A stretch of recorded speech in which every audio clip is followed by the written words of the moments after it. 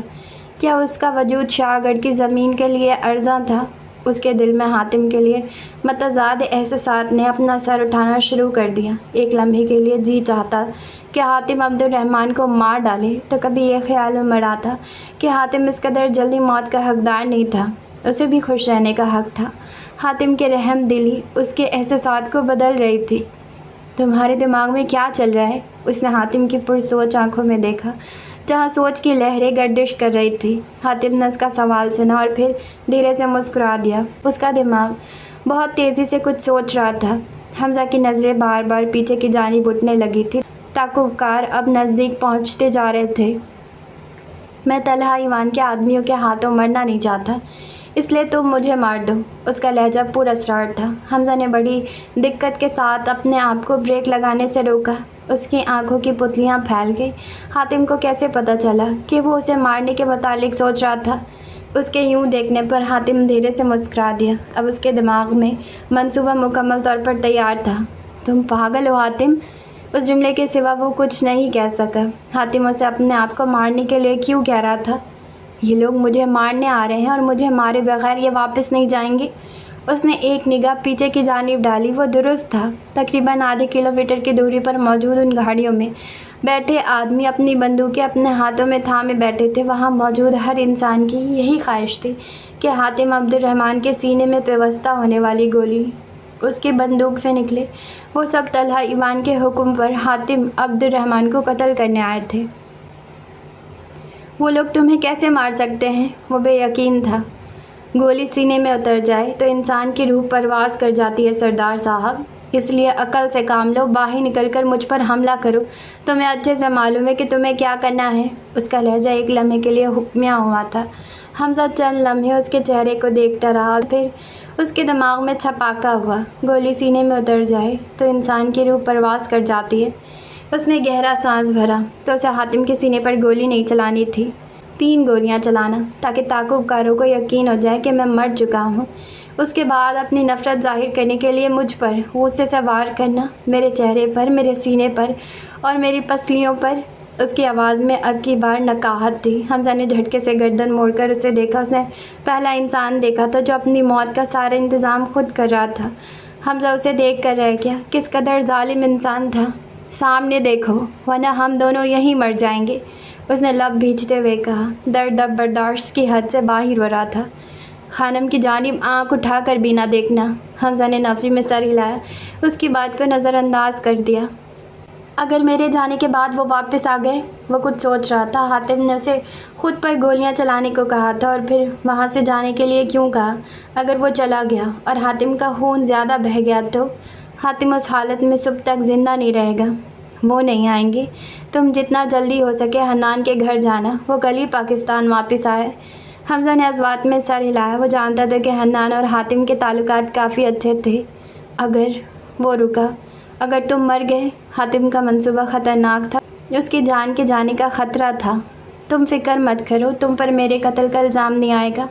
اگر میں مر جاؤں گا تو جنازہ پڑھوا کر مجھے قبر میں اتار دینا، اور اگر زندہ بچ جاؤں تو ہسپتال مت آنا، میرے زندہ ہونے کی خبر تم تک پہنچ جائے گی۔ اس نے اپنا ہاتھ جیب کی جانب بڑھایا تو اسے زنجیر نما کسی چیز کا احساس ہوا۔ وہ زیر لب مسکرا دیا۔ میں ہسپتال کیوں نہ آؤں؟ حاتم نے نفی میں سر ہلایا۔ ان کے پاس وقت نہیں تھا اور حمزہ وقت ضائع کر رہا تھا۔ حمزہ، میرے پاس شاہ گڑھ سے جڑا ایک راز ہے، اگر تم چاہتے ہو کہ وہ راز تم تک پہنچے تو جیسا کہہ رہا ہوں ویسا کرو۔ اگر تم ہسپتال آؤ گے تو ممکن ہے کہ کبھی نہ کبھی یہ طلحہ کے آدمی تمہارا پیچھا کر رہے ہوں، اور مجھے یقین ہے کہ تم اس راز کو کھونا نہیں چاہو گے، اس نے مدھم لہجے میں کہا، اور اس کی آنکھیں اب بند ہونے کو تھیں۔ کیسا راز؟ حمزہ کی مکمل توجہ اس راز کی جانب مرکوز ہوئی تھی، باقی کے بات کو اس کی سماعت نظر انداز کر چکی تھی۔ شاہ گڑھ سے جڑا راز، تم سے جڑا راز اور مجھ سے جڑا راز۔ آواز مزید مدھم ہوئی۔ میں تم پر حملہ نہیں کروں گا، پہلے مجھے وہ راز بتاؤ۔ وہ ہٹ دھرم ہوا۔ حاتم نے بمشکل اپنی آنکھیں کھول کر اس کی جانب دیکھا۔ اس کے چہرے پر بے بسی کے تاثرات پھیل گئے۔